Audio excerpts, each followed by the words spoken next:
Significance है। तो देखा जाए तो बेसिक बेसिक चीज़ें हम पिछली बार पढ़ चुके हैं बेटा, बेसिक बिल्कुल, है ना। तो अब वहाँ से ही अब आज न्यूमेरिकल पार्ट है मेनली हमारे पास में बोर मॉडल के बेसिस पे, तो वो हमें देखना रहेगा आज।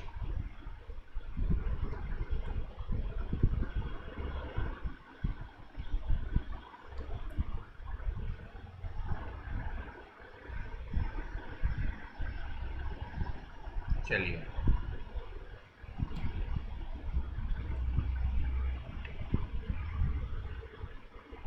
तो बेटू देखो पिछली क्लास में हमने बात की थी कि किस तरह से आपके सामने दो पैरामीटर इंपॉर्टेंट होते हैं।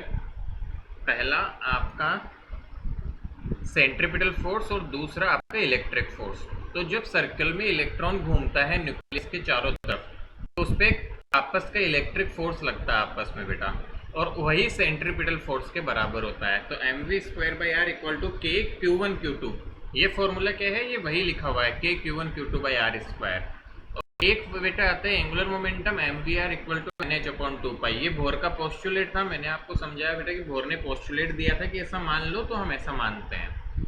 इन दोनों इक्वेशन से जब हम सॉल्व करते हैं, तो मैंने पिछली क्लास में यहाँ पे बात एंड की थी कि जब आप सॉल्व करोगे तो ऐसे कुछ एक्सप्रेशन मिलेंगे आपको।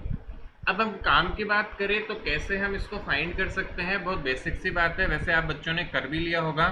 It is not a very tough thing. क्या करो बेटा, देखो यहाँ से v निकाल लो। तो जैसे मैं सॉल्व करूँ तो ध्यान से देखना, मैं यहाँ से वेलोसिटी निकाल लूँ। वेलोसिटी को लिख सकता हूँ एन एच अपॉन टू पाई एम आर, और इस v की वैल्यू को यहाँ पे रख दो इस इक्वेशन में। तो आप देखोगे बेटा इस v की वैल्यू को यहाँ सब्स्टिट्यूट में कर देता हूँ, तो क्या इक्वेशन बन जाती है आपके पास, बन जाएगी m अपॉन आर। तो ऐसा का ऐसा लिख लो, इवन एक आर से एक आर कट जाएगा इधर वाला, तो एम वी स्क्वायर को लिखूंगा तो N square H square upon two pi, four pi square बिट जाएगा, ये four pi square M square R square, ये बन जाएगा ये वाला R square is equal to K Z square upon, एक आर से एक आर मैंने काट दिया था तो एक आर बचा यहाँ। बेटा देखो सब में तुम्हारे सामने साफ साफ नजर आ रहा होगा, एक आर से एक आर कट जाएगा और एक एम से एक एम कट जाएगा। तो इस एक आर को इस तरफ ले आओ, तो क्या एक्सप्रेशन बना, n square H square upon, यहाँ से बेटा आप देखो तो जेड नीचे आएगा, तो जेड को एक साथ लिख रहा हूँ, other than that K E square four pi square M, ये सारा एक्सप्रेशन बनेगा। See here H square four pi square M K J D square. तो ये जो है ये सब कुछ कॉन्स्टेंट होता है बेटा, क्योंकि मास ऑफ इलेक्ट्रॉन कॉन्स्टेंट है, पाई कॉन्स्टेंट है, के कॉन्स्टेंट है, ई कॉन्स्टेंट है, एच कॉन्स्टेंट है। तो आप साफ देख सकते हैं radius is proportional to n square by. इसी तरह क्या करो, इस रेडियस की वैल्यू को उठा के बेटा यहाँ रख दो, तो आपका वेलोसिटी आ जाएगा, और वेलोसिटी की प्रोपोर्शनलिटी आएगी z by n. I think this is doable. बात समझ में आ रही है हम लोगों को? हाँ ना? Yes sir. हेलो बेटा, रिस्पॉन्ड करे, ये बात क्लियर है ना? हमें निकाल सकते यस हैं हम एक से दूसरा सर। एक्सप्रेशन, बहुत बेसिक है। चलिए, तो बेटा अब देखो तीसरी चीज पे चलते हैं हम। तो ये बहुत बेसिक चीज है बेटा, दो इक्वेशन है, दो वेरिएबल है, वी और आर निकालना है। अब इसमें कोई नई बात तो है नहीं बेटू कि कैसे क्या करे, छोटी सी चीज है जो आपको ध्यान में रखनी है, उससे काम बन जाएगा। अब आते हैं बेटा कहानी में, आगे बढ़ाते हैं हम कहानी।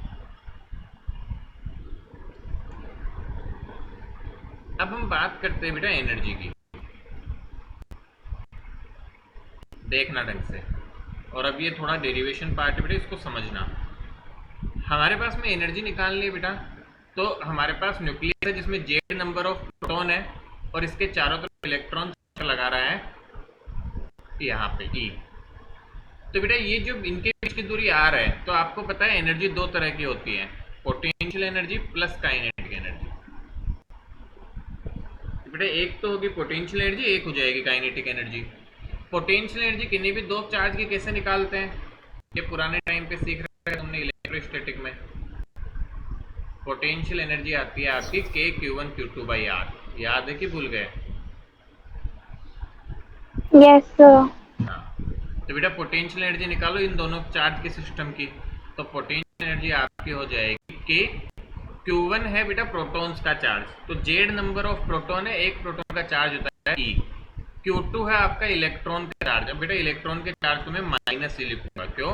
क्योंकि अब की बार हमें मैग्नीट्यूड नहीं, अब की बार वैल्यू से कंसीडर करना है, ए स्केलर क्वांटिटी होती है, अपॉन आर।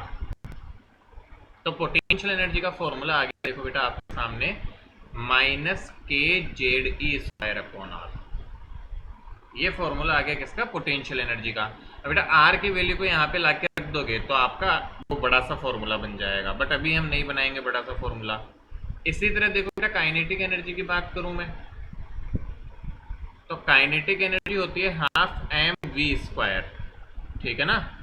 अब बेटा v की वैल्यू को हम यहाँ पे उठा के लाके रख दे यदि, तो ये एक्सप्रेशन जो बनता है वो बन के आता है, मैं बताऊं, जैसे कि आपको याद करो, हम यहाँ पे आपके पास में इक्वेशन है M V square by R, this is equal to K Z E square by R square.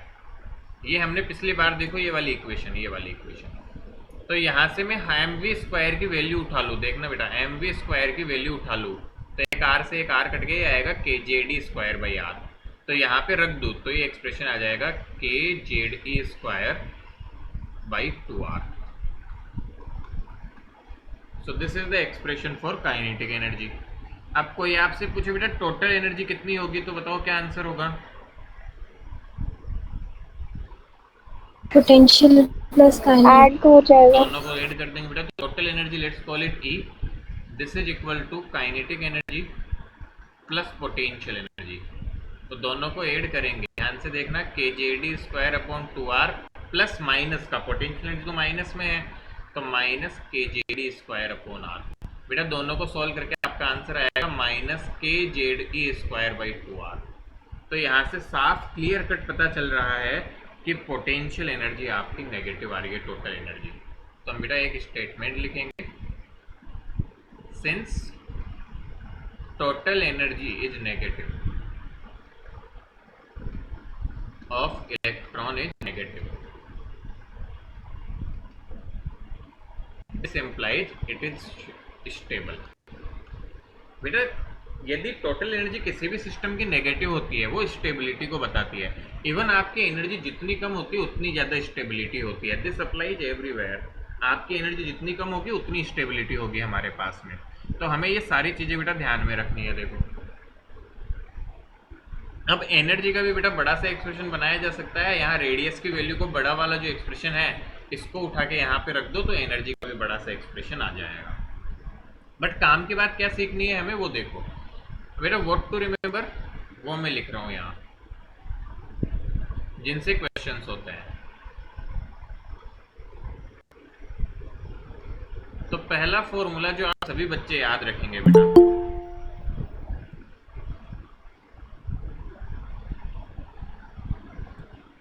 The first formula which you all are going to remember children is this: R is equal to 0.529 n square by z in angstrom. बेटा सब constant की value रख के लगभग ये आता है। सवाल आपको कई बार इस 0.529 की जगह 0.53 भी दे देते हैं, सो दैट्स टोटली एक्सेप्टेबल। वो क्वेश्चन में जनरली आइडिया लग जाते हैं बेटे, काम में बहुत रेयर आती है वैल्यू। दूसरा फॉर्मूला आप जो याद रखेंगे that is velocity of electron, this is 2.18 multiply by 10 to the power 6 z by n. बेटा आधी रात को भी फॉर्मूले याद होनी चाहिए, सारे सवाल इसी पे बेस्ड होंगे। और तीसरा फॉर्मूला बेटा होता है energy. Energy is equal to total energy minus 13.6 सब कुछ वैल्यू रख के Z square upon N square in electron volt. ये वैल्यू है बेटा इलेक्ट्रॉन वोल्ट में, and I believe you always remember 1 electron volt equal to 1.6 into 10 to the power minus 19 joule. नहीं पता तो ये लिख लेना, ठीक है बेटा। तो तीसरा फॉर्मूला ये, और एक लास्ट एंड फाइनल फॉर्मूला जो ध्यान में रखेंगे वो ये है बेटा कि modulus of kinetic energy is equal to modulus of total energy.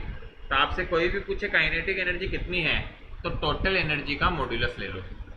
और दूसरी बात क्या हुई, पोटेंशियल एनर्जी जो होगी वो होती है 2 टाइम्स ऑफ टोटल एनर्जी। ये बातें हमें पता होनी चाहिए।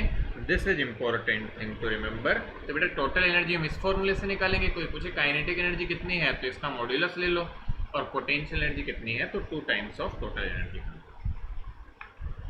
तो अपने ये समझो इस चैप्टर के मैक्सिमम न्यूमेरिकल्स बेटा इसी कॉन्सेप्ट पे बेस्ड होते हैं जो हमने यहाँ लिखा है। आपके इन 3-4 फॉर्मूलों पे आपके मोस्ट ऑफ द क्वेश्चंस है फ्रॉम दिस चैप्टर।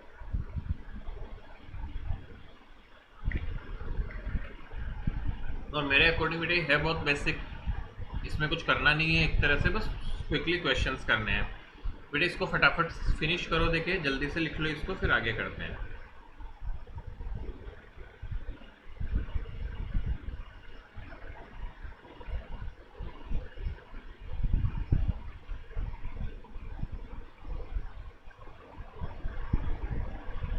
बेटा जल्दी जल्दी करो इसे, ज़रा लिख लो फटाफट से सारे पॉइंट्स।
डन बेटा, आगे बढ़े। Yes sir.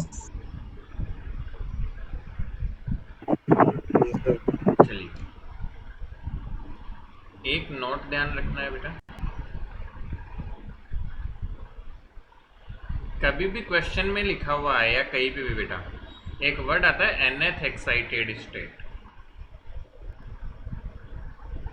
मतलब nth एक्साइटेड स्टेट का मतलब होता है आपके सामने जब भी ये वर्ड लिखा हुआ है n+1th स्टेट। फॉर एग्जाम्पल यदि मैं बोलूँ बेटा आपको सेकंड एक्साइटेड स्टेट, इसका मतलब एक्चुअल स्टेट कौन सी होगी या नंबर कौन सा होगा? Third state. क्या बात समझ में आ रही है? तो एक ये ध्यान में रखेंगे, ठीक है ना बेटा, बिल्कुल बेसिक सी बात है, इसे डरे नहीं। अभी तो क्वेश्चंस करेंगे। सबसे पहला क्वेश्चन आपसे, फाइंड, ध्यान से सुने, रेडियस, वेलोसिटी, एनर्जी, कुछ नहीं बोले मतलब total energy, potential energy and kinetic energy, सब कुछ निकालना बेटा, of helium plus atom in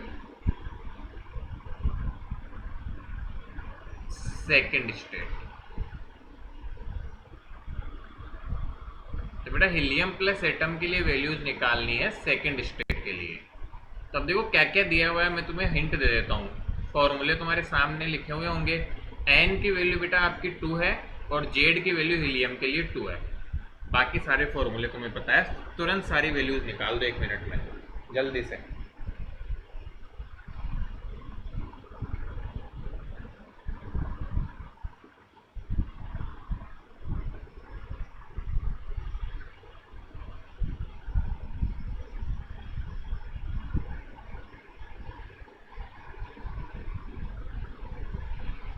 बेटा पूछने में भी शर्म आने वाला सवाल है वैसे तो, बट आई बिलीव कि हम निकाल लेंगे एक वैल्यू तो ये।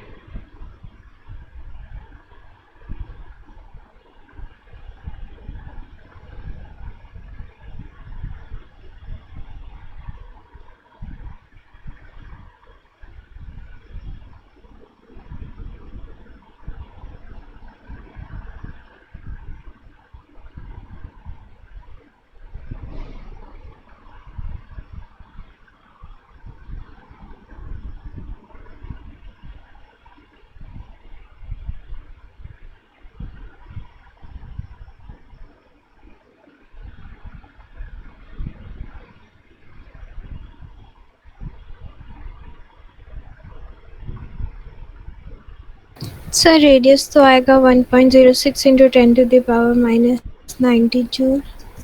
रेडियस बेटा जूल कैसे आएगा, एंगस्ट्रॉम में होता है बेटा, n²/8 angstrom. Sorry sir. Units So गड़बड़ ना कर। velocity तो सेम ही आएगी, हाँ 2.48 into 10⁻6 मीटर पर सेकंड। बहुत बढ़िया। बेटा देखो आंसर लिख रहे हैं, देखना। वैसे इसमें है तो कुछ भी सर नहीं, एनर्जी भी सेम ही आएगी। फॉर्मूला लगा दो, रेडियस इज इक्वल टू 0.529। अब होता है n²/z, तो n²/4, जेड की वैल्यू 2। तो आपका आंसर क्या आ जाएगा इन एंगस्ट्रॉम, बेटा आंसर होगा एंगस्ट्रॉम में। तो ये आ जाएगा, देखो वैल्यूज रख दो, 2 से मल्टीप्लाई कर दो इसको, तो लगभग लगभग जो भी आएगा 0.53 मान लो इसको, तो 0.53 ले लूंगा तो 1.06 एंगस्ट्रॉम अप्रोक्सीमेटली। इसी तरह बेटा देखो वेलोसिटी कितनी आ जाएगी, 2.18 इंटू 10⁶ z/n, जेड भी 2 और एन भी 2। तो आपका आंसर आ जाएगा यही जो दिख रहा है बेटा, मीटर पर सेकंड। इसी तरह एनर्जी जो आएगी वो आ जाएगी -13.6 z² / n²। लकीली दोनों सेम ही है, तो आंसर आया -13.6। बेटा आपसे पूछा जाए क्या कि काइनेटिक एनर्जी कितनी है, तो इसका प्लस, तो दैट इज 13.6 इलेक्ट्रॉन वोल्ट। और आपसे पूछा जाए पोटेंशियल एनर्जी कितनी है, तो इसका दुगना, तो कितनी हो जाएगी 27.5। -27। क्या बात समझ में आ रही है, हम कैसे निकाल सकते हैं? That is the yes super basic question बेटा। इससे आसान तो क्या पूछेगा, सर डायरेक्ट फॉर्मूला। ऐसे आते भी है और ऐसा नहीं आते, ऐसे क्वेश्चन आते हैं बट कम आते हैं। एक्चुअल क्वेश्चन आपको इस तरह के बेटा ज़्यादा मिलते हैं जो मैं करवा रहा हूँ, और इसी क्वेश्चन में मैं सारे पार्ट्स एक तरह से डिस्कस कर लूँगा जिस तरह के क्वेश्चन आते हैं। क्वेश्चन है बेटा, find ratio of radius, velocity and energy, सबके रेशियो निकालने हैं बेटा, of the electron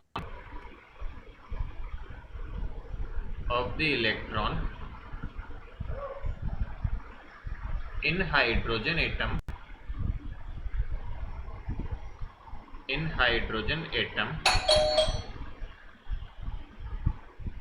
in third state to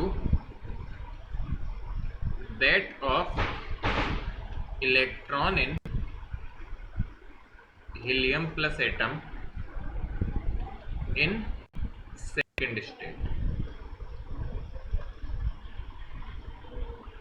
तो बेटा हाइड्रोजन में थर्ड स्टेट में है और हीलियम प्लस एटम में सेकंड स्टेट में है, तो इन दोनों केसेज के तुम्हें रेडियस, वेलोसिटी और एनर्जी का रेशियो निकालना है।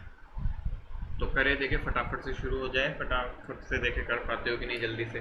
बहुत बेसिक सा है, बिल्कुल स्ट्रेट फॉरवर्ड आंसर्स आएंगे।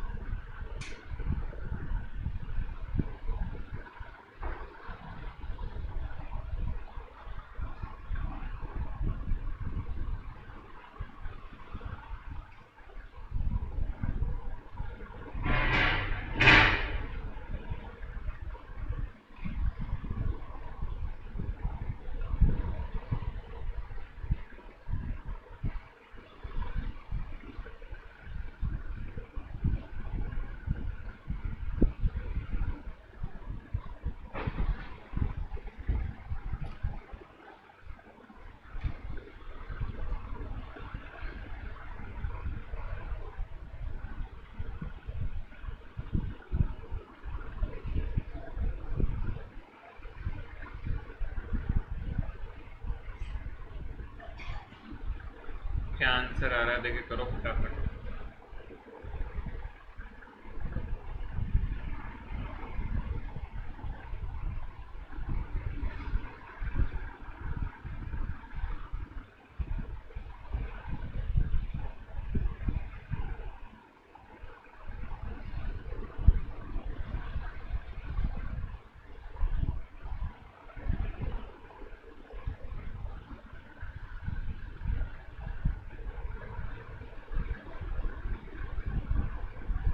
क्या आंसर है बेटा, कोई तो रिप्लाई करो जरा,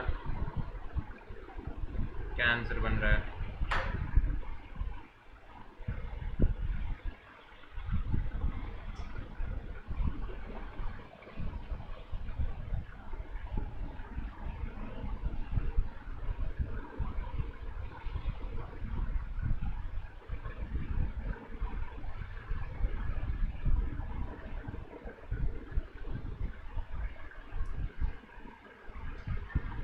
ना टाइम नहीं लगता बेटा, क्या आंसर सा गलत सही, इससे आसान तो कोई चैप्टर ही नहीं है पूरी फिजिक्स का, और ये सब तुमने 11th में सीखा हुआ है, फिर भी आंसर नहीं कर पा रहे हैं हम।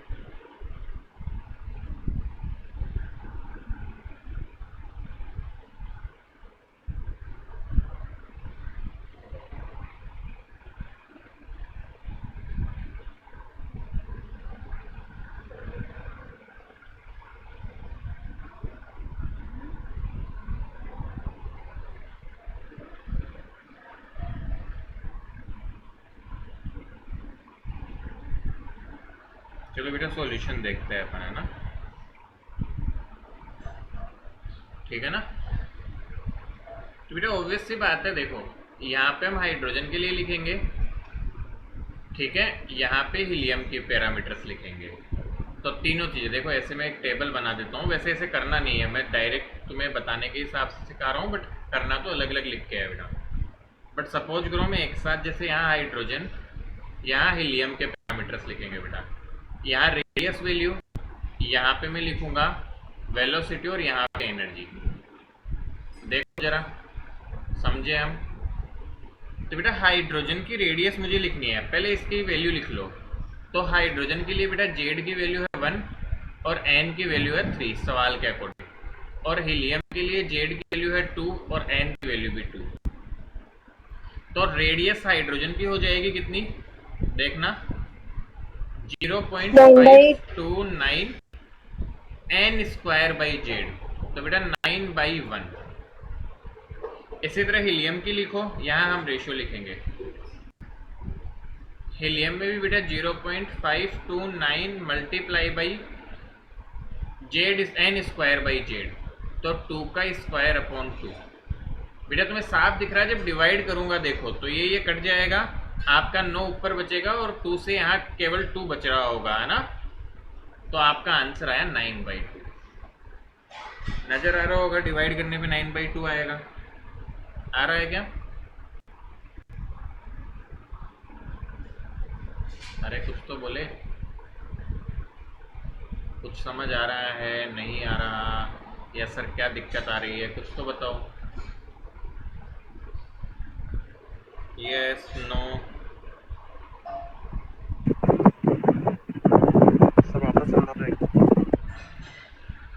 अच्छा बेटा, बेटा फॉर्मूले पता है, सिर्फ बेटा डायरेक्ट फॉर्मूला सब्स्टिट्यूशन है। आपको रेशियो पूछा है रेडियस का, वेलोसिटी का, एनर्जी का। पहले आप किस किस का, हाइड्रोजन और हीलियम। बेटा हाइड्रोजन के लिए देखो जेड तो 1 होता है, सबको पता है, एन 3 दिया हुआ है। हीलियम के लिए जेड 2 होता है, एन 2 दिया हुआ है सेकेंड स्टेट। तो बस फॉर्मूले तो लगाने हैं। रेडियस का फॉर्मूला होता है 0.529 एन स्क्वायर बाई जेड, हमने हाइड्रोजन के लिए लगा दिया यहाँ पे हीलियम के लिए, और रेशियो लेना है, मतलब दोनों को डिवाइड कर दो, इसको इससे डिवाइड कर दो, तो देखो ये कट जाएगा और 9/2 आ जाएगा।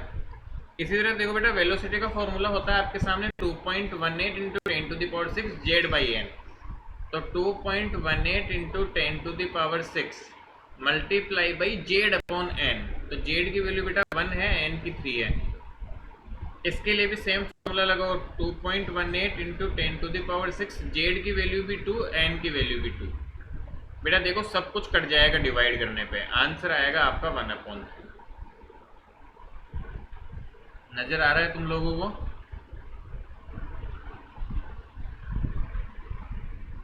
Yes, sir. ई एनर्जी का फॉर्मूला लगा लो, -13.6। देखो एनर्जी का फॉर्मूला होता है z square upon N square, आपको सारे लिखवाए हुए देखो, z square upon N square. तो जेड 1 है हाइड्रोजन का, एन स्क्वायर 9। इसी तरह इसके लिए लगाऊंगा -13.6, जेड स्क्वायर 4 आएगा, एन स्क्वायर भी 4। तो बेटा ये तो 1 ही बचा, ये फिर से कट जाएंगे, आंसर आएगा 1/9। तो ये तीनों आपके आंसर हो गए। अब क्या कोई प्रॉब्लम आ रही है तो क्या दिक्कत है, कैसे है, वो समझाए और बताएं हमें, तो हम उसका निदान करें।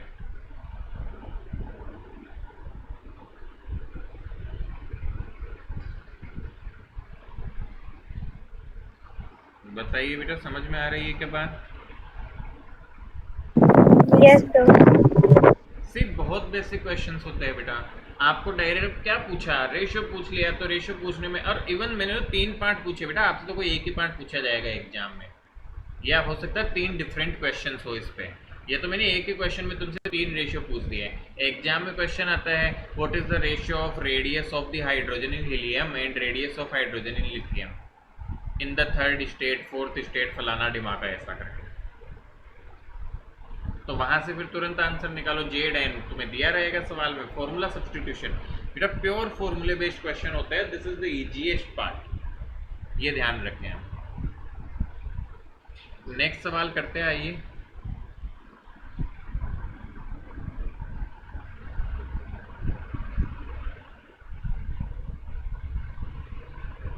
सर एक बार लास्ट स्लाइड दिखा दो। बेटा मैं फॉर्मूले नहीं लगा रहा हूँ, तुम एग्जाम में जैसे सॉल्व करते हो वैसे तो ऑब्जेक्टिव में तो दिक्कत नहीं, बट सब्जेक्टिव पार्ट होता है तो इसमें फॉर्मूला लिखना है तुम्हें। Okay sir. फॉर्मूला लगा रहे हैं हम ना। चलो बेटा, if an electron transit from second excited state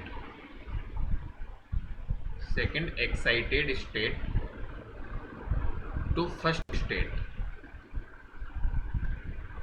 ठीक है बेटा, सेकंड एक्साइटेड से फर्स्ट स्टेट में आ रहा है। Find amount of energy release, कितनी एनर्जी रिलीज होगी निकालो। करो सॉल्व। तो एनर्जी रिलीज का मतलब दोनों एनर्जी का डिफरेंस लेना है, 2 लेवल की एनर्जी का। देखते हैं कैसे कर पाते हो, फटाफट से करो सॉल्व।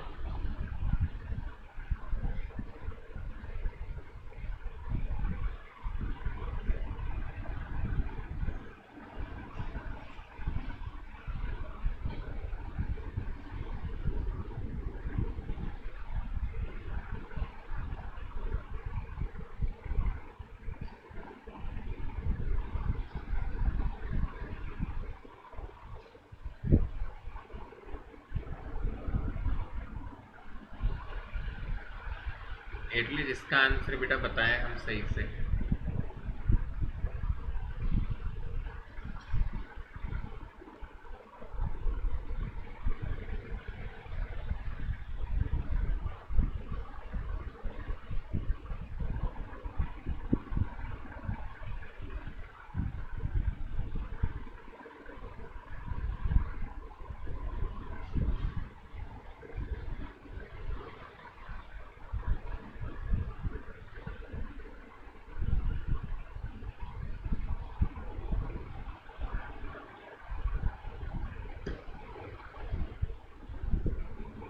बेटा क्या आंसर आ रहा है, ये तो स्ट्रेट फॉरवर्ड, इसका तो बताओ।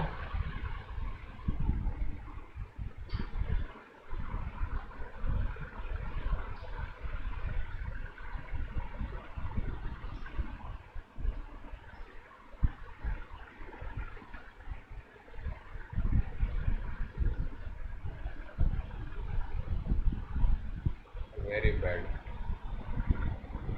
क्या ही करे बताओ। बेटा this is one liner, straight forward one liner question है ये।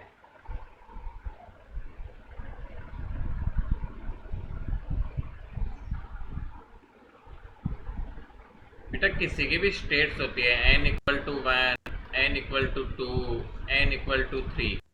तो सेकंड एक्साइटेड का मतलब n इक्वल टू 3, क्योंकि एक्साइटेड बोलते तो उससे एक ज़्यादा होता है। तो इससे यहाँ पे इलेक्ट्रॉन जंप कर रहा है, तो आपको एनर्जी रिलीज पूछा है बेटा, डेल्टा ई निकाल लो हमेशा। तो कॉन्सेप्ट समझे, कॉन्सेप्ट कहता है find delta E. What is delta E? Energy of final state minus energy of initial state. If delta E is less than 0, this implies energy is released. और delta E यदि greater than 0 होगा मतलब energy absorb. तो तुम्हें साफ दिख रहा है कि इस क्वेश्चन में तुमसे साफ बोला है एनर्जी रिलीज बताओ, तो डेल्टा E नेगेटिव आएगा तुम्हारा। करके देख लेते हैं। तो डेल्टा E जो होगा वो होगा E final. E final is the first state, तो उसके लिए एनर्जी लिखो तो ई फाइनल कितनी हो जाएगी, -13.6 into n square. Final state का एन है 1 अपॉन जेड। जेड अब कोई आपसे वैसे बात नहीं की क्या, कुछ नहीं बोला तो बेटा हाइड्रोजन है ना,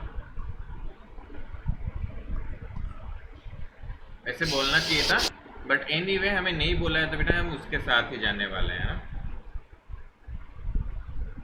ठीक है ना। So this is 1/1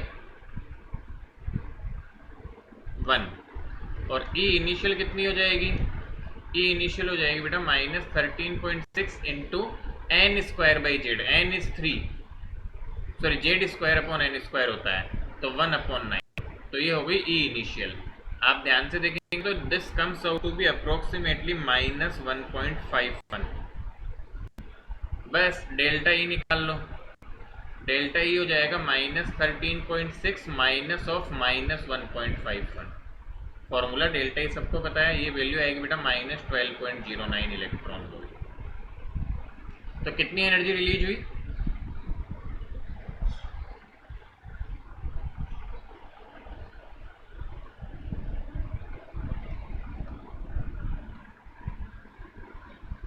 अब इसमें तो आप बताएं हमें कि क्या सिखाना है मुझे। सर जेड नहीं गिवन था ना, तो सर कंफ्यूज हो गए। तो बेटा जेड वैसे हाइड्रोजन ले लेना था, तुम बोले भी तो नहीं ना जेड नहीं गिवन है सर। अच्छा मैं फ्रैक्शन में निकाला है, पॉइंट्स में नहीं निकाला। वॉटेवर, बट बेटा पॉइंट्स में ही जैसे आंसर है तो निकालना पड़ेगा ना, पॉइंट्स में निकालने की कोशिश, मतलब फ्रैक्शन निकाल लो उसे फिर डिवाइड करके निकाल लो आप।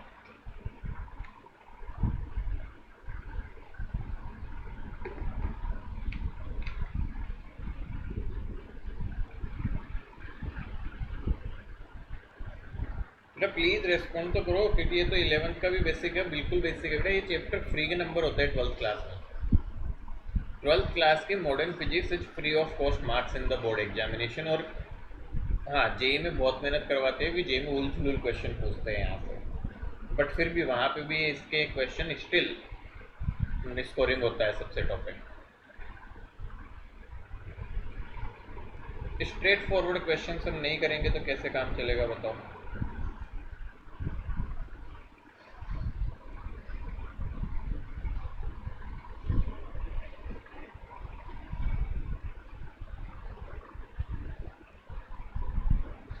दिक्कत है बेटा जी, एक क्वेश्चन करो फिर एक और करो, ऐसा ही क्या कर सकते हैं, मजबूरी है। तो मैं कुछ फॉर्मूले दे रहा हूँ वो ध्यान रखेंगे बेटा, वो हम फोटो इलेक्ट्रिक इफेक्ट में पढ़ेंगे, बट हमें ध्यान रखना है। आप एक ब्रैकेट बना के या बॉक्स बना के उनको नोट करें। एनर्जी ऑफ फोटोन, किसी भी फोटोन की एनर्जी का फॉर्मूला होता है बेटा HF, where F is frequency और hc अपॉन लैम्डा, ठीक है। तो यहाँ पे F क्या है बेटा, फ्रिक्वेंसी, और लैम्डा क्या है, वेवलेंथ। तो this is the very important formula, ये फॉर्मूला हमारे काम आएगा। अब मैं आपसे जो क्वेश्चन करवा रहा हूँ वो ये करवा रहा हूँ, ध्यान से सुना। पहले इसको लिख लिया क्या,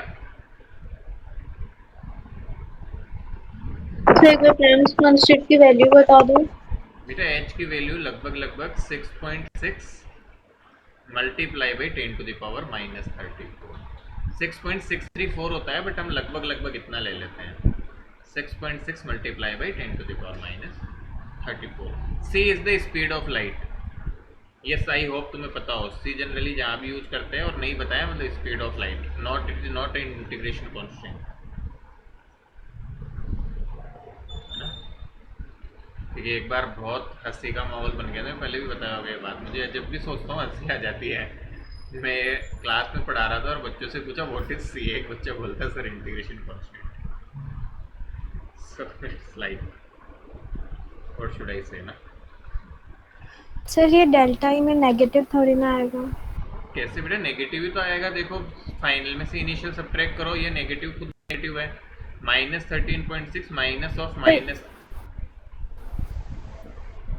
बताओ।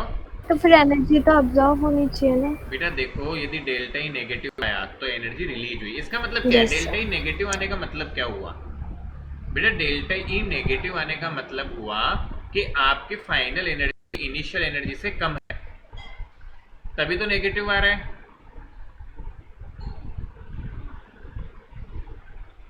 अरे बेटा डेल्टा ई नेगेटिव आ रहा है मतलब क्या फाइनल एनर्जी इनिशियल एनर्जी से कम है? तो फाइनल एनर्जी कम Yes, है, sir. इनिशियल ज्यादा एनर्जी थी और कम हुई, तो बेटा ज्यादा एनर्जी से कम एनर्जी होगी तो क्या बची हुई एनर्जी वो रिलीज कर देगा? समझ रहे हैं हम?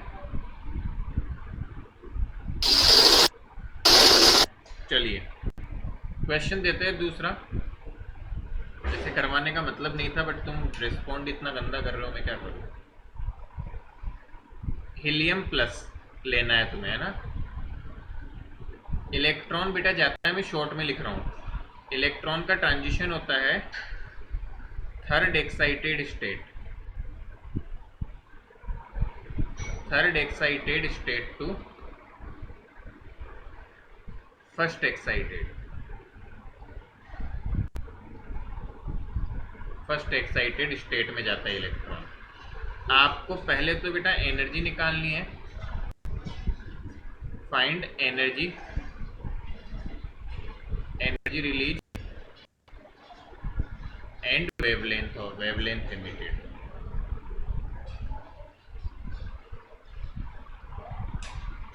वेवलेंथ तो पहले तो इसी तरह से एनर्जी निकालो, फिर एनर्जी का इस फॉर्मूले का यूज करके वेवलेंथ निकलेगी। करो जरा सोल्व फटाक से।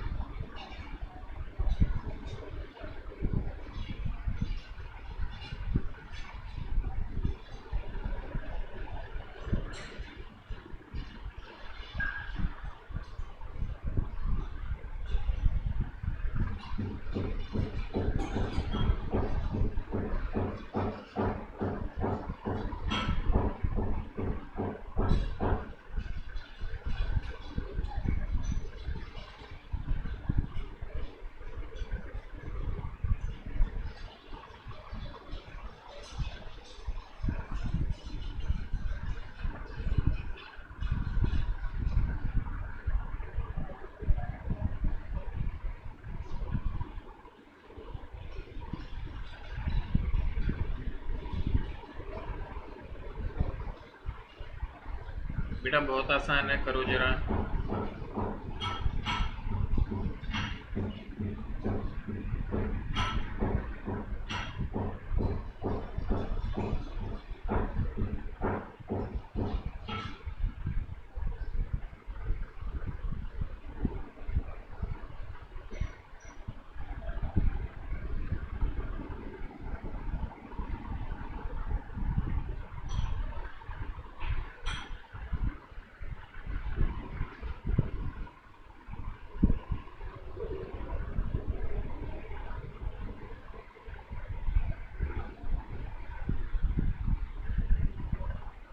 एटलीस्ट एनर्जी तो बता दो कम से कम अब तो। -10.2। -10.2 ठीक है, मतलब एनर्जी रिलीज मतलब ऑब्वियसली उसका मैग्नीट्यूड लेना है बेटा आपको, है ना। वेवलेंथ निकालोगे तो, क्योंकि वेवलेंथ लेंथ नेगेटिव नहीं आती। सो एनर्जी रिलीज आ रही है 10.2। गुड, लगभग 10.2 आएगा, बहुत बढ़िया।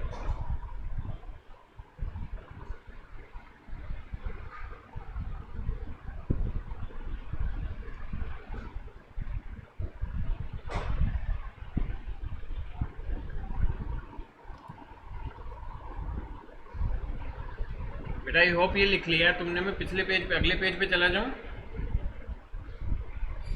Yes sir.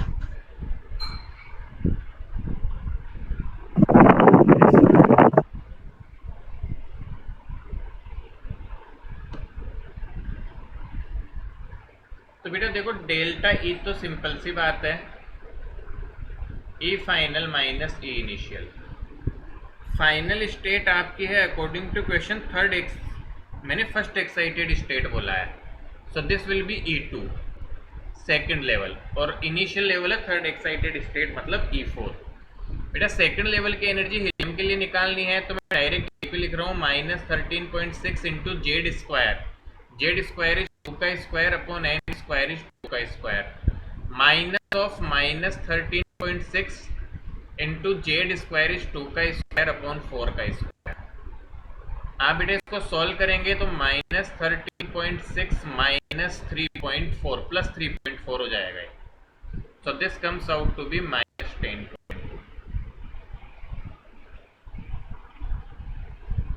मेरे ख्याल से समझने आने लायक बात है ये। तो बेटा एनर्जी मिल गई तो वेवलेंथ कैसे निकाले बोलो जरा? Energy equals to hc by lambda. बिल्कुल। तो बेटा ये इलेक्ट्रॉन वोल्ट में है देखो, और उस फॉर्मूले में तुम्हें जूल में कन्वर्ट करना होगा। तो बेटा energy is equal to hc by lambda. अब इस फॉर्मूले में लेमडा निकाल दे तो बेटा मैग्नीट्यूड लेते हैं क्योंकि एनर्जी रिलीज है ये। तो आपको 10.2 multiply by 1.6 multiply by 10 to the power -19, you converted it into joule. Joule में बदलना है बेटा जब भी वेवलेंथ निकालेंगे। h की value 6.6 10 to the power -34 multiply by c is 3 into 10 to the power 8 upon lambda. आप देखो बेटा लेमडा यहाँ से आ जाता है 66, कर लो इसको 10 to the power -35 multiply by 3 into 10 to the power 8 2.09 बेटा 102 कर लो, इसको भी 16 कर लो तो 2 जीरो जाएंगे इंटू 10 टू द पावर -21। अब ये सॉल्व होके गंदा सा आंसर आएगा, जो भी आएगा। क्या आएगा वैसे अप्रोक्सीमेटली अप्रोक्स निकाले तो हम। तो पावर्स को देखो पहले तो बेटा 21 और 8 ये दोनों जब मिलेगी तो 21 और 8 29 और 35 हमारे पास ऑलरेडी बैठा है बेटा माइनस में, तो ये माइनस ही बचेगी। तो 29 और 6 तो बेटा ऊपर बन जाएगा 66 multiply by 3 upon 102 into 10 to the power -6 in meter. ये ऐसा यूनिट्स में आएगी बेटा मीटर में। तो अब इसको सॉल्व कर सकते हैं हम जैसे भी हम सॉल्व करना चाहे। आपका जो भी वेरिएबल देखिए 5 से काटेंगे 51, 5 से काट 2 से कट करेंगे 33। तो बेटा ये 2 से थोड़ी सी कम आएगी। क्या आएगी? क्या नजर आ रहा है क्या हमें 2 से थोड़ा सा कम आंसर बनने वाला है? Yes sir. तो इतना लगभग आएगा in meters. So this will be the answer अब जो भी सॉल्व होके बनेगा। तो ये इस तरह से सॉल्व करना होता है। It is not tough but also not easy. Wavelength निकालने में कैलकुलेशन टफ होती है, बट बेटा एनर्जी में तो कुछ भी नहीं है, तुम्हें सब कुछ बता रखा है, पका पकाया है। सॉल्व कर लो इसको। 1.94 आई बात समझ?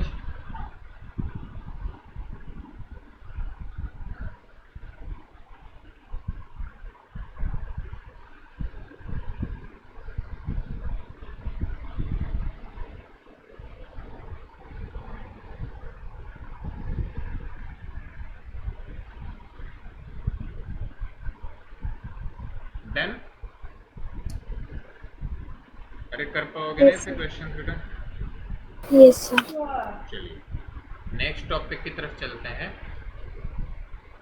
That is atomic spectra.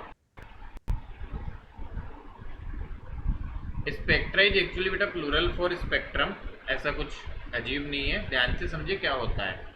हमने अभी भी देखा, देखो बेटा क्या इलेक्ट्रॉन एक से दूसरे लेवल पे जाता है तो वेवलेंथ या फ्रीक्वेंसी रिलीज होगी कि नहीं? एनर्जी रिलीज होती है और उससे वेवलेंथ या फ्रीक्वेंसी आएगी। बताओ आ रही है ना? जब भी इलेक्ट्रॉन बेटा लोअर लेवल से हायर लेवल पे जंप करेगा, हायर से लोअर पे, मान लो n2 से n1 या हाई से लो लेवल एनर्जी पे आएगा बेटा, तो डेफिनेटली वेवलेंथ रिलीज होगी, आपकी एनर्जी रिलीज होती है।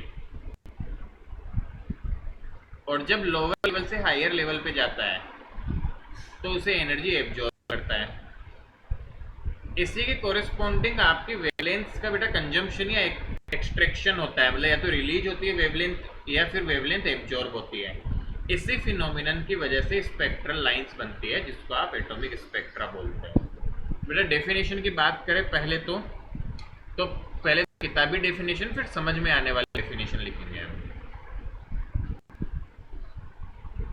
When an electron jumps amongst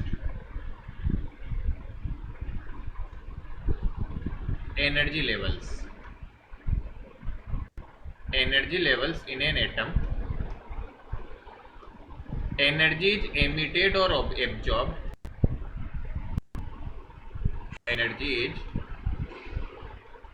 emitted और अभी बताया बेटा आपको रिलीज को एमिशन भी बोलते हैं। एनर्जी इज एमिटेड और एब्जॉर्ब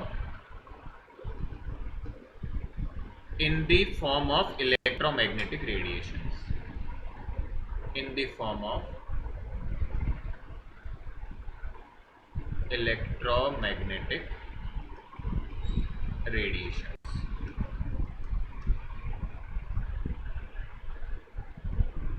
ठीक है बेटा, and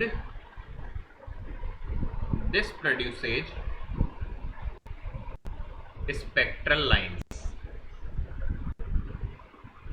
spectral lines of wavelengths associated with the atom called atom spectra। बेटा बड़ी सी डेफिनेशन है, कोई रट्टा नहीं मारना तुम्हें। काम की क्या चीज है वापस समझाता हूँ, लिखने में इतनी बड़ी होती है बट समझे कि जब भी इलेक्ट्रॉन एनर्जी रिलीज करेगा एब्जॉर्ब करेगा तो कॉरेस्पॉन्डिंग वेवलेंथ एसोसिएट होती है उस ट्रांजिशन के कॉरेस्पॉन्डिंग, और उससे स्पेक्ट्रल लाइंस आपकी विजिबल होती है कई बार, उसी को आप बोलते हैं एटॉमिक स्पेक्ट्रा। सिंस ये एटम्स के जुड़ा हुआ है तो इसका नाम होता है एटॉमिक स्पेक्ट्रा। हाइड्रोजन में ऐसा दिखेगा तो हाइड्रोजन स्पेक्ट्रा, और किसी में दिखेगा हीलियम वगैरह, सबके स्पेक्ट्रा बनता है। तो ये तो हो गई आपकी मेन बड़ी सी डेफिनेशन एटॉमिक स्पेक्ट्रा की। तो अब देखिए इसको लिखे एक बार, फिर बेटो मैं आगे चलता हूँ, जल्दी से नोट डाउन करो।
डन बेटा, लिख लिया हमने।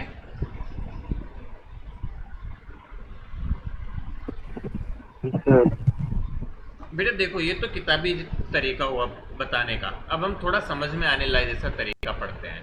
तो स्पेक्ट्रम क्या होता है पहले समझो थोड़ा सा। हम बोलते हैं बेटा, तुमने 10th क्लास में ही सब बच्चों ने एक तरह का स्पेक्ट्रम पढ़ा है, 11th में तो पता नहीं तुम्हें कुछ याद नहीं है, 10th में थोड़ा तो याद होगा, 10th थोड़ी सीरियसली पढ़ते हैं बच्चे।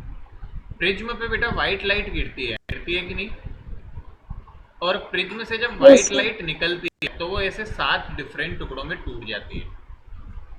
आई होप आप सबने कभी ना कभी जिंदगी में ये पढ़ाई होगा। यस। और सपोज करो कि हमने यहाँ एक स्क्रीन रख रखी है, तो बेटा जब स्क्रीन पे तुम देखते हो तो यहाँ एक पैटर्न नजर आता है तुम्हें डिफरेंट कलर्स का। तो जो ये पैटर्न स्क्रीन पे बनता है, इसी पैटर्न को आप स्पेक्ट्रम कहते हैं। जो भी कोई पैटर्न हमें स्क्रीन पे दिखता है, उसी पैटर्न को हम स्पेक्ट्रम कहते हैं। मुझे बताओ, व्हाइट लाइट से क्या कलरफुल पैटर्न बनता है? यस तो इसका स्पेक्ट्रम कलरफुल स्पेक्ट्रम होता है बेटा, with all the colours present constituent of light. So what is spectrum in बोलचाल की भाषा, जो समझ में आने वाली भाषा होती है, इतनी बुक की हार्ड लैंग्वेज में जाए बेटा, तो we see pattern obtained on screen by emergent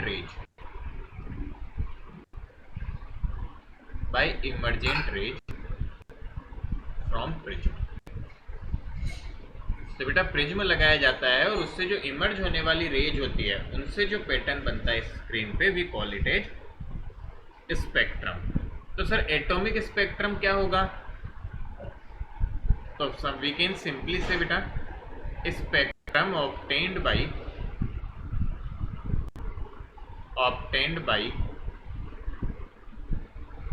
ऐसे लिखो बेटा, corresponding to transitions of electron in an atom, transition of electrons in an atom। तो बेटा वो स्पेक्ट्रम जो किसके कॉरेस्पॉन्डिंग मिलता है, इलेक्ट्रॉन्स के ट्रांजिशन के कॉरेस्पॉन्डिंग हमें देखने को मिलता है, उसी स्पेक्ट्रम को हम एटॉमिक स्पेक्ट्रम कहते हैं। In an atom is called atomic spectrum.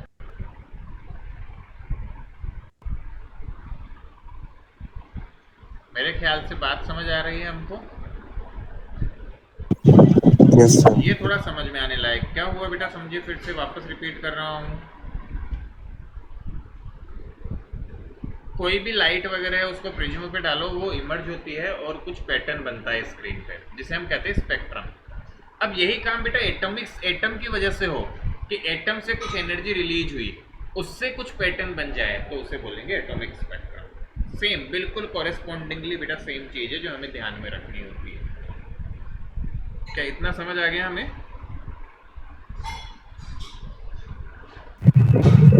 Yes sir. अब बेटा इसके दो टाइप होते हैं जो जनरली डील करने होते हैं हमें, है ना? समझे एक बार, पहले समझ लो बेटा, ये थोड़ा टेढ़ा टॉपिक है ना। टाइप्स की बात करूँ तो वैसे बहुत सारे होते हैं, बट मेजोरिटी में दो टाइप हमें डील करने होते हैं। पहला होता है बेटो एब्जॉर्प्शन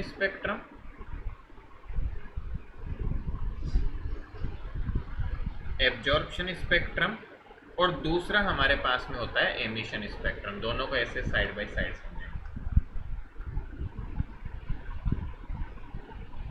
तो एक तरफ एब्जॉर्प्शन और एक तरफ एमिशन स्पेक्ट्रम, ठीक है, आगे बढ़ जाएगा। तो बेटा ध्यान से देखें, व्हाट इज एब्जॉर्प्शन स्पेक्ट्रम, मैं पहले समझाऊंगा होता क्या है, उससे समझेंगे, है ना। एक डायग्राम बना रहा हूं, देखेंगे। This is gas sample, gas का सैंपल लिया जाता है, इसमें गैस रहती है, गैस के मॉलिक्यूल्स है, यहाँ प्रिज्म लगाया जाता है और यहाँ पे स्क्रीन है आपकी, दिस इज स्क्रीन। क्या किया जाता है बेटा, ध्यान से समझे, यहाँ से आपकी व्हाइट लाइट चलती है ऐसे, this is white light, please focus, this is white light. या तो व्हाइट लाइट कह लो, या हम कहते हैं लाइट ऑफ डिफरेंट वेवलेंथ। मतलब कोई ऐसी लाइट भी हो सकती है जो तीन कलर का कॉम्बिनेशन है, 4 कलर का कॉम्बिनेशन है। व्हाइट लाइट के मतलब है डिफरेंट वेवलेंथ की लाइट होनी चाहिए। लाइट ऑफ डिफरेंट वेवलेंथ भी यहाँ वर्क कर जाती है। बेटे गैस सैंपल पे गिरती है, ये लाइट ऑफ डिफरेंट वेवलेंथ क्या होती है, गैस सैंपल पे गिरती है। और गैस सैंपल पे गिरने के बाद इनमें से क्या होता है, some wavelengths are absorbed and some pass. तो बेटा गैस के मॉलिक्यूल्स इनमें से कुछ तो एब्जॉर्ब कर लेते हैं और कुछ आगे निकल जाती है।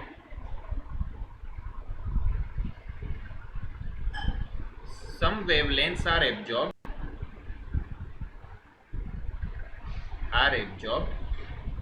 and some passage away। तो ऐसा समझो बेटा, इसमें कुछ तो ये रख लेता है सैंपल, मतलब एक्साइट हो जाते हैं बेटा गैस के मॉलिक्यूल, और कुछ एक रेज ऐसी होती है जो यहाँ से पास कर जाती है बिना एब्जॉर्ब हुए। मतलब ऐसा समझो यहाँ से आपकी कुछ एक रे यहाँ से बाहर निकल गई, ऐसे इस पे चली गई, मान लो येलो कलर की, रेड कलर की, कोई भी 2-3 कलर मान लो इधर चले गए, साथ में से ब्लू कलर। ये कुछ कलर ऐसे थे जो आपके आर पार हो गए यहाँ से, ठीक है, बात को सुनना ध्यान से।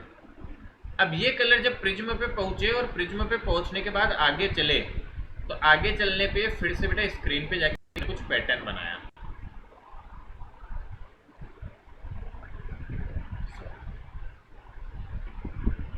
लेट्स से स्क्रीन पे जाके यहाँ पे कुछ बने और ऐसा एक इन्होंने पैटर्न बना दिया स्क्रीन पे, तो इसी पैटर्न को आप कहते हैं absorption spectrum.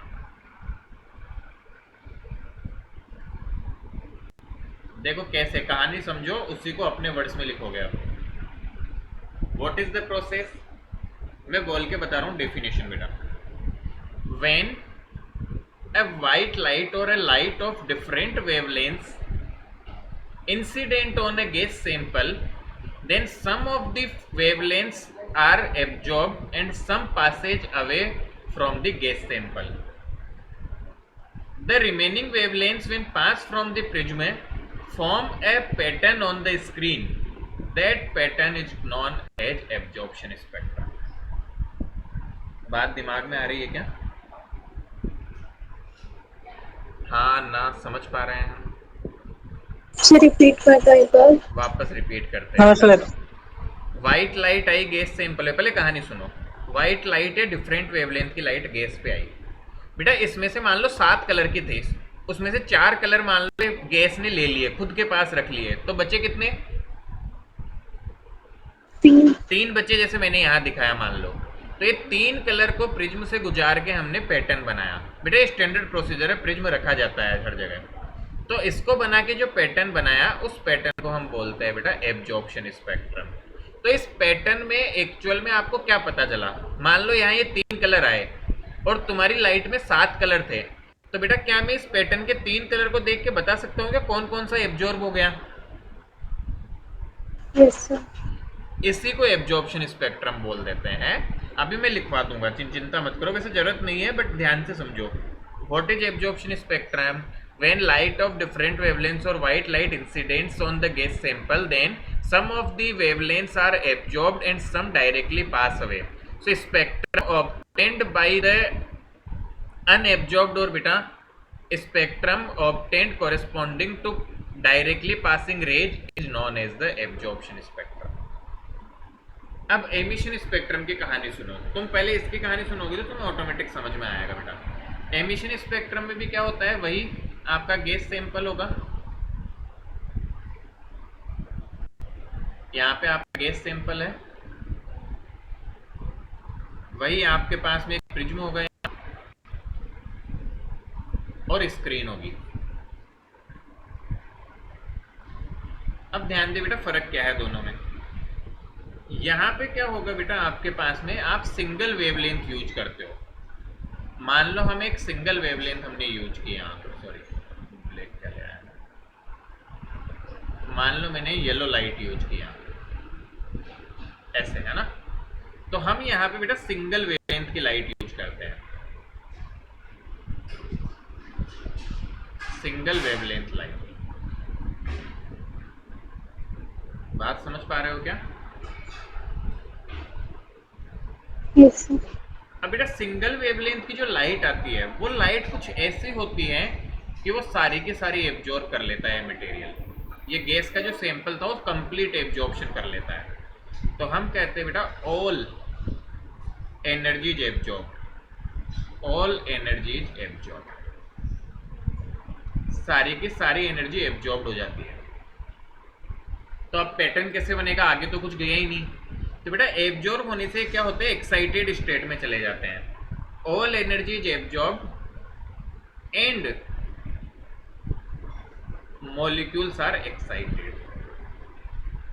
Molecules are excited, वो बेटा एक्साइटेड स्टेट पे चले जाते हैं. नाउ दे emit energy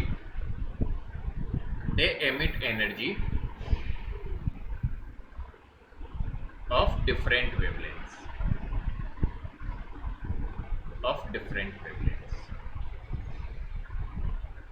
थोड़ी बेटा जगह कम पड़ रही है, डोंट वरी, मैं एक स्लाइड ऐड करके और बता दूंगा. तो डिफरेंट वेवलेंथ की एनर्जी एमिट करते हैं. होगा क्या समझो, मैं थोड़ा सा एक एग्जांपल से तुम्हें समझाता हूँ. सपोज करो बेटा, यहाँ से ध्यान से सुनना मेरी बात को. सपोज करो कि इसे 3-4 फ्लोर बने हुए थे, 3-4 फ्लोर थे और सब फ्लोर पे बेटा एक एक पर्सन खड़ा है. हमने क्या किया, इन पर्सन्स को बोला कि तुम्हें इतनी एनर्जी दी जाएगी कि उसके कोरिस्पॉन्डिंग तुम किसी नेक्स्ट फ्लोर पे पहुंच सकते हो. तो मान लो इनको जो एनर्जी दी गई, तो बेटा सपोज करो कि फर्स्ट फ्लोर वाला थर्ड पे पहुंच गया, सेकंड फ्लोर वाला फोर्थ पे पहुंच गया, थर्ड वाला बेटा फिफ्थ पे पहुंच गया, फोर्थ वाला सिक्स्थ पे पहुंच गया. तो हमने इतनी एनर्जी दी शुरू में, इनको इक्वल सी एनर्जी दी और इक्वल ऊपर लेवल पे पहुंच गए एनर्जी के कोरिस्पॉन्डिंग. बात को ध्यान से सुनना. बट बेटा आने के लिए इनके पास फ्रीडम है, आना तुमने रेस्ट्रिक्ट नहीं किया है. तो हो सकता है जो 6th फ्लोर पे पहुंचा वो आप 5th फ्लोर पे भी आ जाए. हो सकता है बेटा जो 5th फ्लोर वाला है वो आपका 4th पे ना आके 3rd पे आ जाए या 2nd पे आ जाए. अब इनके पास स्वतंत्रता है, ये कहीं भी आ जा सकते हैं. तो बताओ बेटा, इन्होंने एनर्जी तो क्या सेम तरह की एब्जॉर्ब की? मेरी बात को ध्यान से सुनना. क्या इनको एनर्जी सेम तरह की मिली? हम समझ पा रहे हैं. बट वापस आने पे रोक टोक नहीं है, ये कहीं भी आ जा सकते हैं वापस. तो जब ये वापस आएंगे तो डिफरेंट तरह की एनर्जी रिलीज करेंगे, सेम तरह की एनर्जी रिलीज नहीं करते. हो सकता है एक आध इनमें सेम भी कर दे, बट बेटा गैस के मॉलिक्यूल जब डी एक्साइट होते हैं तो वो एमिट करते हैं डिफरेंट वेवलेंथ की एनर्जी. तो यहाँ से आपकी डिफरेंट वेवलेंथ की एनर्जी निकलती है. सपोज करो कि इनिशियली मान लो व्हाइट लाइट गई थी तुम्हारे पास, बट हो सकता है जो एनर्जी वापस बाहर आए उसमें हो सकता है व्हाइट लाइट हो तुम्हारे पास में बेटा, हो सकता है उसमें तुम्हारे पास में इस तरह की लाइट हो सकता है उसमें तुम्हारे पास में कोई रेड तरह की लाइट हो. अब इसको तुम प्रिज्म से गुजार के वापस से जैसे स्क्रीन पे बनाओगे तो इसके कोरिस्पॉन्डिंग जो स्पेक्ट्रम बन के आता है तुम्हारा. बात समझ पा रहे हैं हम थोड़ा बहुत भी?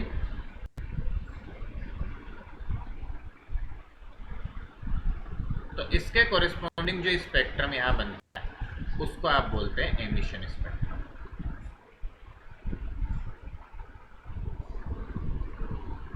कहानी वापस सुने, में वापस सब कुछ रिपीट कर रहा हूँ, ध्यान से सुनना. दोनों को डिफरेंशिएट वे में रिपीट करूंगा. गैस का सैंपल था, गैस के सैंपल पे व्हाइट लाइट आई, उसमें से बेटा व्हाइट लाइट मतलब 7 कलर की लाइट आई समझो. उसमें से 3 तो उसने गैस ने ले ली, एब्जॉर्ब कर ली, बाकी ऐसे कैसे चली गई बिना कुछ हुए. तो जो चली गई उनको तुमने स्क्रीन पे बनाया, तब जो स्पेक्ट्रम बना that will be called as absorption spectrum. Sir इसमें जो लाइट एब्जॉर्ब होती है वो एक्साइटेड स्टेट में नहीं जाती क्या? बेटा जाती है, बट एक्चुअल में क्या होता है कि वो एक्साइट स्टेट पे जाने के थोड़ी देर बाद एमिट करेगी, बट तब तक हमारी जो एब्जॉर्ब नहीं हुई वो बेटा आके स्पेक्ट्रम बना चुकी होती है. हम उसी को कंसिडर करते हैं. बात समझ आ रही है? क्या डिफरेंस अभी समझ आएगा तुम्हें, वेट करो जस्ट. तो बेटा यहाँ पे क्या ये लाइट्स पहले ही जाके एक पैटर्न बना देती है, तो हमें तुरंत पता चल जाता है कौन सा पार्ट एब्जॉर्ब हुआ है. So that is the absorption spectrum. तो उसके कोरिस्पॉन्डिंग हमें एब्जॉर्प्शन का पता चलता है कि जो लाइट्स आ गई तो हमें पता चल गई एब्जॉर्प्शन कौन सा हुआ है. तो बेटा इसको नाम इसलिए एब्जॉर्प्शन स्पेक्ट्रम होता है. यहाँ देखो क्या हुआ, यहाँ बेटा तुमने लाइट लाई, सिंगल तरह की थी, अब वो सारी की सारी एब्जॉर्ब हो गई. तो बताओ कोई भी इधर जा पाया क्या? नहीं गया ना. अब इसका स्पेक्ट्रम बन भी क्यों रहा है सोचो. यहाँ स्पेक्ट्रम तभी बनेगा जब जो लाइट इन्होंने एब्जॉर्ब की एनर्जी वो एमिट करेंगे ये. तो यहाँ पे क्या होता है कि जो एनर्जी इन्होंने एब्जॉर्ब की तो वो तो सेम एनर्जी एब्जॉर्ब हुई, बट एमिट करने में different amount of energy emit करते हैं. तो हमें डिफरेंट तरह की लाइट से डिफरेंट तरह की बेटा रेडिएशन मिलती है. अच्छा जरूरी नहीं हमेशा विजिबल रीजन में हो, प्लीज नोटिस, ये कोई गारंटी नहीं है. मैं यहाँ तुम्हें समझाने के लिए विजिबल बना रहा हूँ, ऐसा कोई गारंटी नहीं है कि ये विजिबल रीजन में हो. ये बात समझ में आ रही है हमको? रेज जो एमिट होगी वो समझ में आ रहा है ना हमें? Yes sir.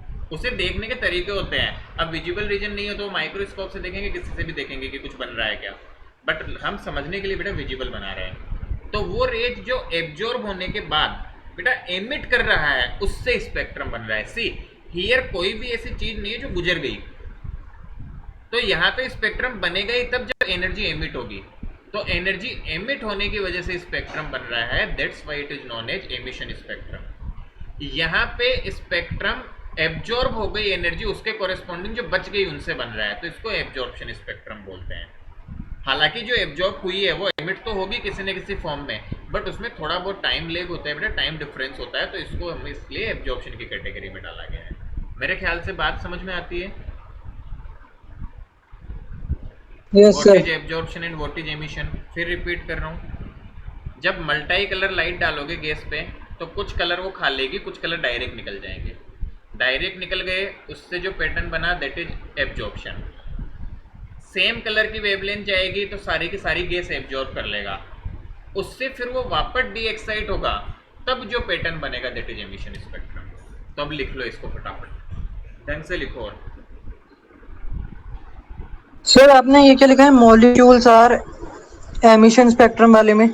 बेटा all energy is absorbed and molecules are excited, ये लिखा हुआ है excited. Now they emit energy of different wavelength.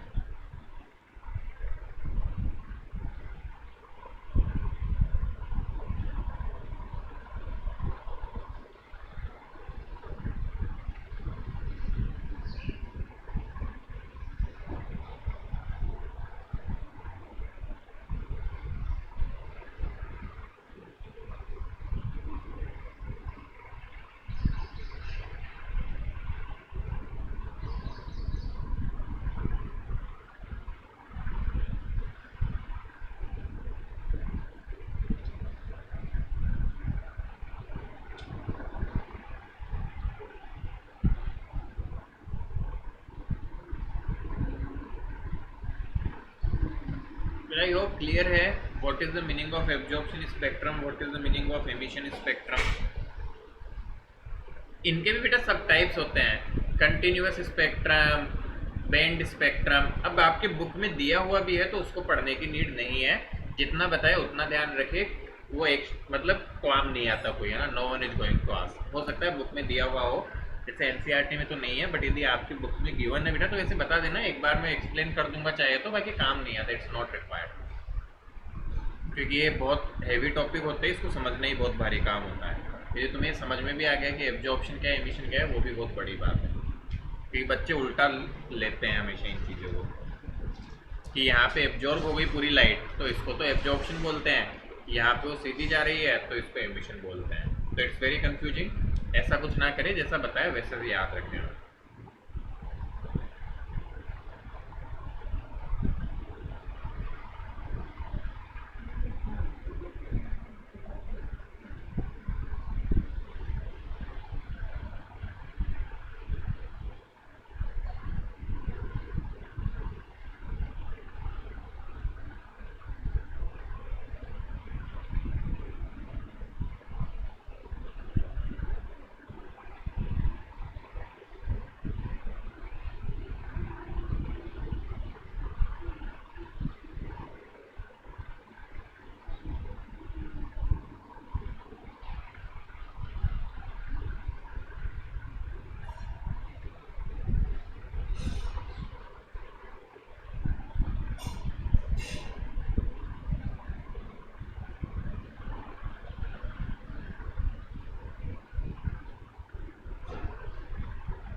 Done बेटा, लिख लिया, बना लिया।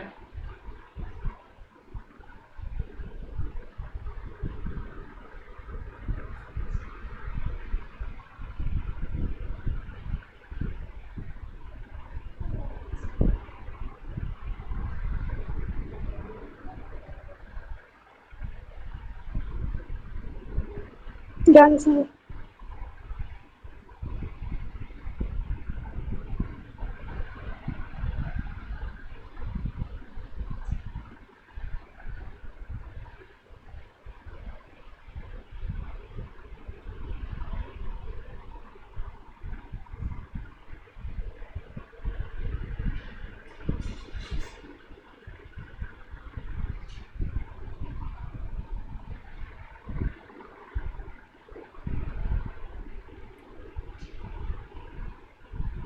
आगे बढ़े।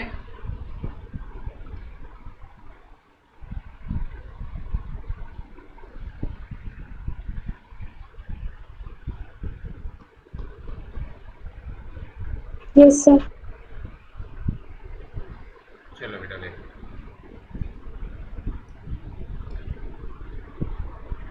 बेटा जो देखो सीरीज हमने देखी, तो यहाँ पे रह गया क्या लिखा हुआ, कोई बात नहीं। देखो बेटा आप देखो यहाँ पे हमारी स्पेक्ट्रल सीरीज, ये हाइड्रोजन के लिए हमें देखनी है यहाँ। This is for hydrogen. बेटा देखिए हाइड्रोजन में एनर्जी लेवल्स होते हैं। ग्राउंड स्टेट का मतलब होता है n equal to 1। Ground state stands for n equal to 1। इस तरह से डिफरेंट लेवल है, second state, third state, fourth state, fifth state, sixth state, इस तरह से आ जाएगी बेटा। हम देखें यदि 2 से 1 में आता है, मतलब कहीं से भी 4, 5, 6, 7 कहीं से भी बेटा, कहीं से भी इलेक्ट्रॉन जब फर्स्ट लेवल पे आता है तो उसको बोलते हैं लाइमन सीरीज। कहीं से भी ऊपर से सेकंड लेवल पे आ जाए उसे बोला जाता है बार। कहीं से भी थर्ड लेवल उसे बोला जाता है पाशन। कहीं से भी फोर्थ लेवल उसे बोला जाता है बेटा ब्रैकेट। कहीं से भी यदि फिफ्थ लेवल पे आती है तो उसे बोला जाता है बेटा फंड सीरीज। हमने यहाँ लिखा हुआ नहीं है, इसमें भी नहीं दिया हुआ है, तो ध्यान रखेंगे बेटा। फिफ्थ लेवल पे आने पे ये रही फंड, इसको पी फंड, पी साइलेंट होता है यहाँ, तो from anywhere let me right here. यदि फिफ्थ लेवल पे वो आ रहा है, फिफ्थ पे यदि आ रहा है तो इस सीरीज को बोला जाता है fund, P remain silent. And कहीं से भी बेटा यदि सिक्स्थ लेवल पे आ रहा है तो उसे बोला जाता है हम्फ्री सीरीज। तो आपकी 6 सीरीज बेटा होती है जो हमें ध्यान में रखनी है। कौन कौन सी? Lyman, Balmer, Paschen, Brackett, Pfund and Humphrey. तो ये 6 सीरीज होती है हमारे पास में। अब देखो बेटा थोड़ा सा एक बार पढ़ लेते हैं, फिर इन पे किस तरह के क्वेश्चंस वगैरह बनते हैं उस पर बात करेंगे। On passing electric discharge through hydrogen gas, hydrogen molecules would dissociate, giving rise to excited hydrogen atoms that emit radiation of certain specific frequency while returning to its ground state। तो बेटा आपके गैस मॉलिक्यूल पास करेंगे light, तो वो excite हो जाएंगे और फिर एमिट करेंगे, वापस आएंगे तब। Hydrogen spectra is consisted of 5 series of lines.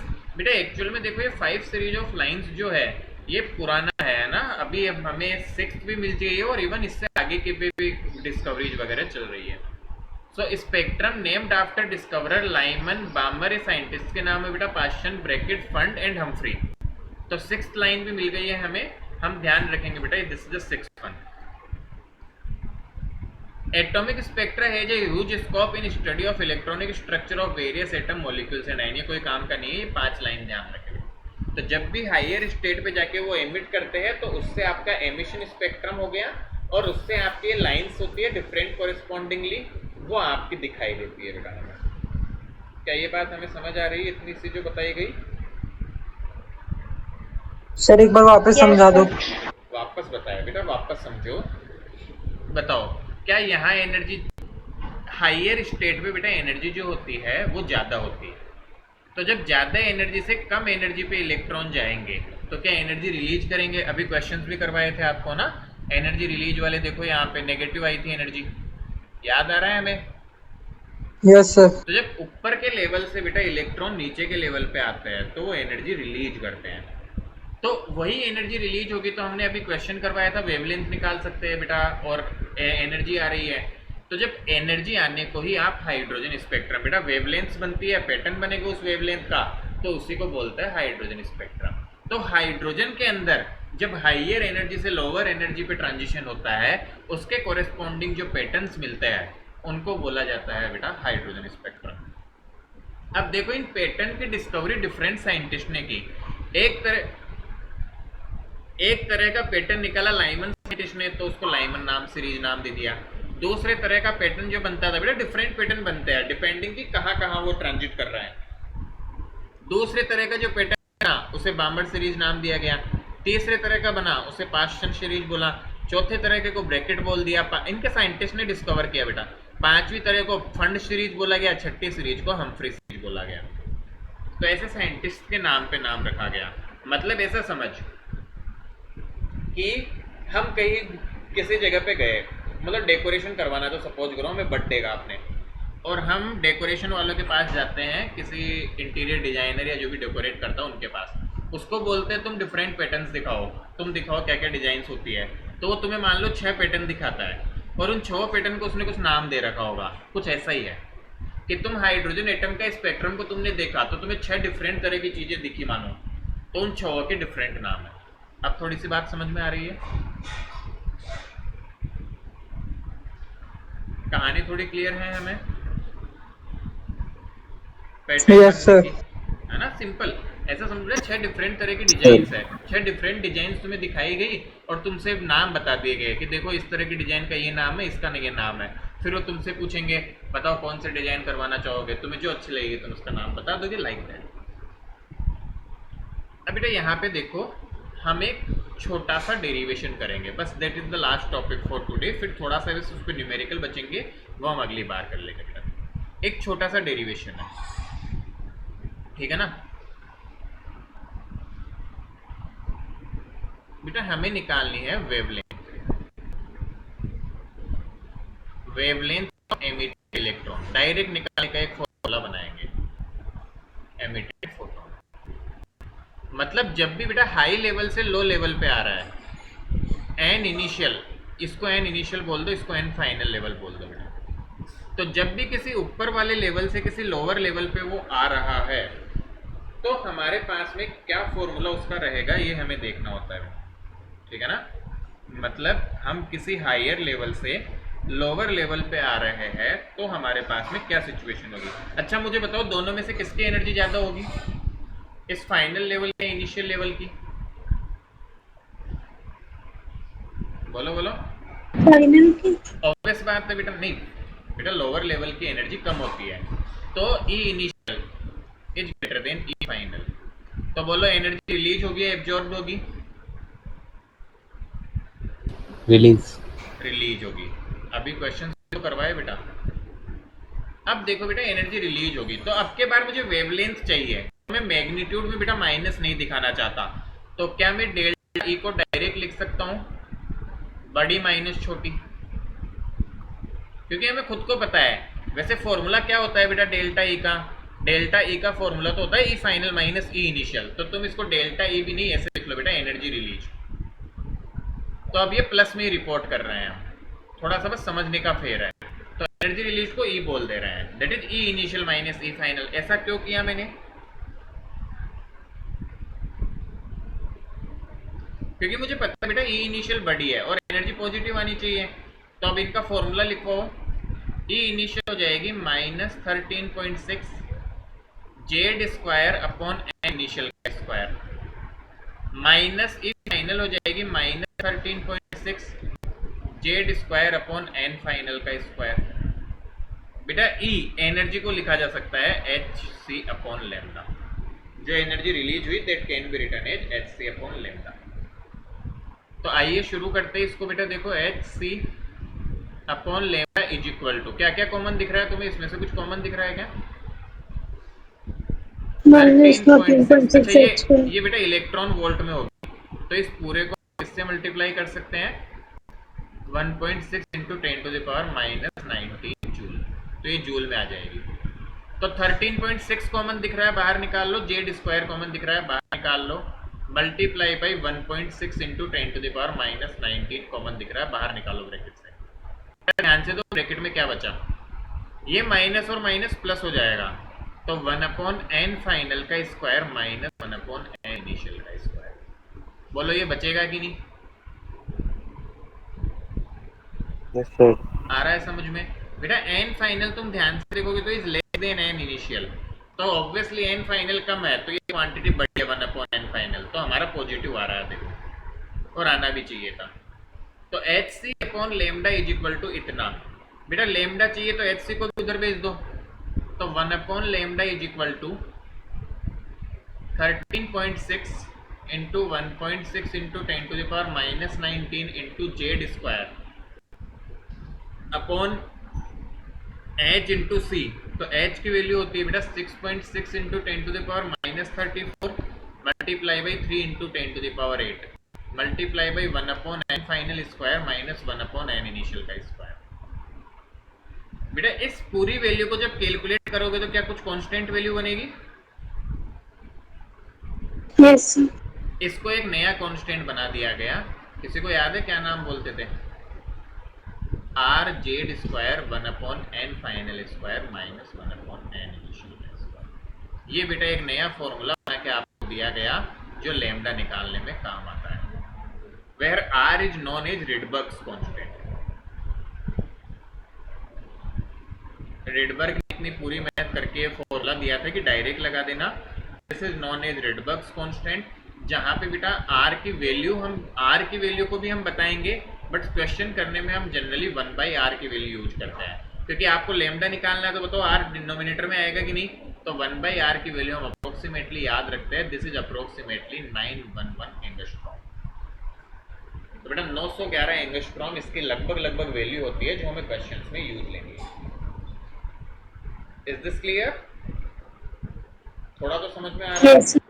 तो 911 हम इसकी वैल्यू लेते हैं और ये फॉर्मूला हमारे पास में बन के आ जाता है। बेटा से स्ट्रेट फॉरवर्ड है, हम एनर्जी रिलीज निकाल के हम चाहे तो क्वेश्चन कर सकते हैं। देखो मैंने इससे तुम्हें पढ़ाए मैंने एक क्वेश्चन करवा दिया यहाँ पे लेमडा निकालने का, तो चाहे तो हम डिफरेंस लेके एनर्जी का डिफरेंस निकाला पहले, फिर उसको एच बाई लेमडा लगा के डिफरेंस निकाल लिया, बट उन्होंने क्या किया, बोला डायरेक्ट फॉर्मूला यूज कर लो, फिर कुछ चीज़ें हमेशा सेम आएगी, तो वो चीज़ें हमेशा सेम आएगी तो उनको डायरेक्ट यूज कर लो।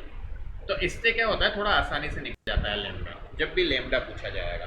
तो मेरे ख्याल से तो बेटा ये बहुत बेसिक सा फॉर्मूला है, आप इसको नोट डाउन करें और उसके बाद बेटा हम इसको कंटिन्यू करेंगे अगली क्लास में। बस इस पर न्यूमेरिकल्स बचे हैं, हमें इस पोर्शन पे न्यूमेरिकल्स करने हैं and that will be the end of the chapter. और एक डी ब्रोगली वेवलेंथ पे थोड़ी सी बात करनी है जैसे। तो अगली क्लास हमारी जब भी है हम इसका समापन करके नेक्स्ट चैप्टर बेटा शुरू करेंगे। So all good? तो बेटा लिखे हैं हम इसे और फिर हम लीव कर सकते हैं। मैथ्स की क्लास है बेटा बच्चों आज आपकी, तो मैथ्स वाले बच्चे मैथ्स की क्लास ज्वाइन करेंगे timely. Thank you sir. Thank you. Thank you, sir.